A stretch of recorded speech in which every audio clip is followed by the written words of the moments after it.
के नक्शे पर आज भी कुछ ऐसी जगहें हैं जहां इंसान का जाना मना है। गूगल मैप्स पर वो जगह गैर वाज़ी होती है और सैटेलाइट्स वहां कुछ देख नहीं पाती।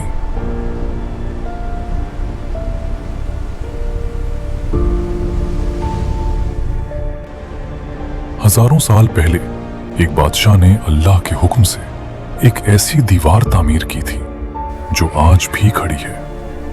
एक तरफ हम हैं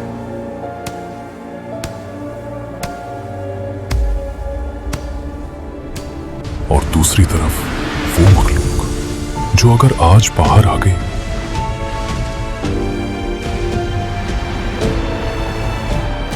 तो पानी का एक कतरा भी जमीन पर नहीं बचेगा।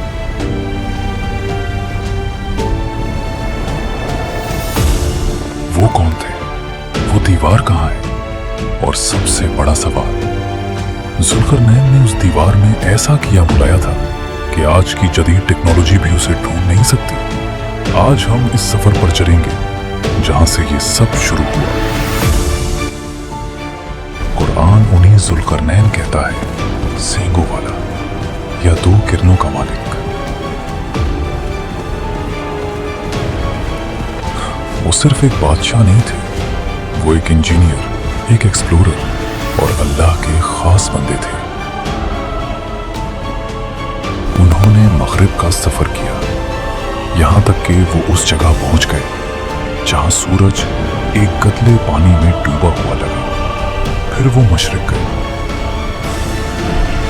ये वो जगह थी जहां दो पहाड़ों के दरमियान एक कौम रहती थी। उनकी जबान समझना मुश्किल था, लेकिन उनकी आंखों में जो खौफ था वो हर जबान में एक ही था। वो कौम जुल्करनैन के पास आई। उन्होंने कहा, ऐ जुल्करनैन, याजूज और माजूज जमीन पर फसाद फैलाते हैं।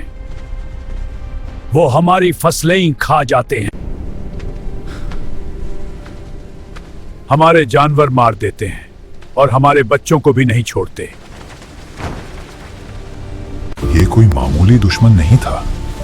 ये हज़रत नूह अलैहिस्सलाम के बेटे याफीस की औलाद में से ही, लेकिन उनकी फितरत में सिर्फ भूख और तबाही है। हदीस में आता है कि वो इतने ज्यादा हैं कि जब वो बाहर आएंगे तो पहली जमात पूरा दरियाए तबरिया पी जाएगी और आखिरी जमात आएगी और कहेंगे, यहां कभी पानी हुआ करता था।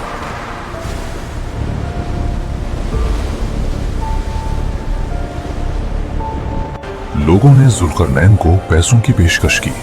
कहा, हम टैक्स देंगे, बस हमारे और उनके दरमियान एक रुकावट बना दो। लेकिन जुल्करनैन का जवाब सुनिए, ये एक लीडर की शान है। जो मेरे रब ने मुझे दिया है वो तुम्हारे पैसे से बेहतर है। मुझे पैसा नहीं, मुझे कुव्वत चाहिए। मैं तुम्हारे और उनके दरमियान एक ऐसी दीवार खड़ी करूंगा जो कयामत तक नहीं टूटेगी। उन्होंने कहा, मेरे पास लोहे की चादरें लाओ। उन्होंने दो पहाड़ों के दरमियान की खुली जगह को लोहे से भर दिया। सोचिए, ठोस लोहे के ब्लॉक्स पहाड़ की तरह सजे हुए हैं। फिर उन्होंने कहा, आग दूंगा। जब लोहा आग की तरह लाल हो गया तब जुल्करनैन ने वो मास्टर स्ट्रोक खेला जो आज की मेटलर्जी भी हैरानगी करती है। उन्होंने कहा, अब इस पर पिघला हुआ तंबा डालो। आयरन ताकत फराहम करता है, तांबा जंग को रोकता है। जब दोनों मिले तो वो देवर इतनी चिकनी और सख्त बन गई कि ना तो उस पर कोई चढ़ सकता था और ना उसे कोई तोड़ सकता था। जुल्करनैन, तुमने कर दिखाया, हम तुम्हारे शुक्रगुजार हैं। ये मेरे रब की रहमत है। लेकिन साथ ही उन्होंने एक डरावनी पेशिंगोई भी की। जब मेरे रब का वादा आएगा तो वो इसे रेजा रेजा कर देगा। आज वो दीवार कहां है? कफकास के पहाड़ों में, या साइबेरिया की बर्फ के नीचे, या किसी और जहां में? अल्लाह ही बेहतर जानता है। हदीस में आता है कि वो रोजास दीवार को खोदते हैं सुबह से शाम तक। जब सूरज की किरण नजर आने लगती है तो उनका लीडर कहता है, चलो बाकी कल खोदेंगे। लेकिन अल्लाह उसे वापस पहले जैसा मजबूत कर देता है। एक दिन वो इंशाल्लाह कहेंगे और अगले दिन जब वो आएंगे तो दीवार वैसी ही मिलेगी जैसी वो छोड़ कर गए थे। और फिर वो निकल आएंगे ऊंचाई से फैसलते हुए, वो जमीन को खा जाएंगे, इंसान अपने किलों में बंद हो जाएंगे।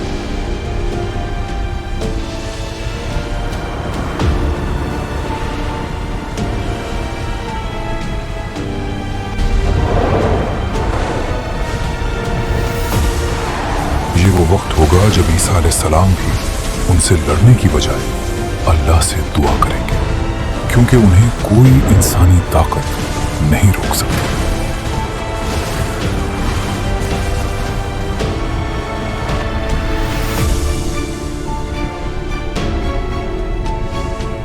जुल्करनैन की दीवार आज भी खड़ी है हमारे और उस तबाही के दरमियान। ये अल्लाह की रहमत है जो हमें महफूज रखे हुए है। लेकिन सवाल ये है, जब वो दीवार टूटेगी, क्या हमारा ईमान इतना मजबूत होगा कि हम इस फितने का सामना कर सकें? क्योंकि आखिर में सिर्फ अल्लाह की ज़ात बाकी रहेगी।